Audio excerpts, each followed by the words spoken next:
All right, everybody. So I've been called out again.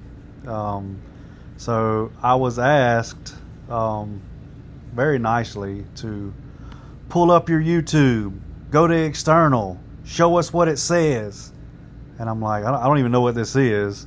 So I honestly had to Google what external was on YouTube. So as you can see from the screenshot here, it's basically traffic that comes to YouTube from other sources other than YouTube. So I screenshotted from the studio and 0%. I don't know what else I got to prove, which I don't have to prove anything to anybody.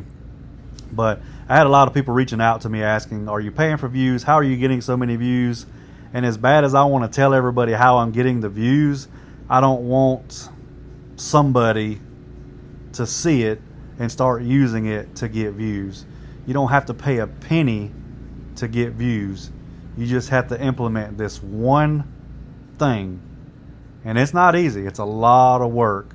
But that's how I've been getting more views. So if y'all have any questions or concerns, leave them in the comments. Hope y'all have a great night.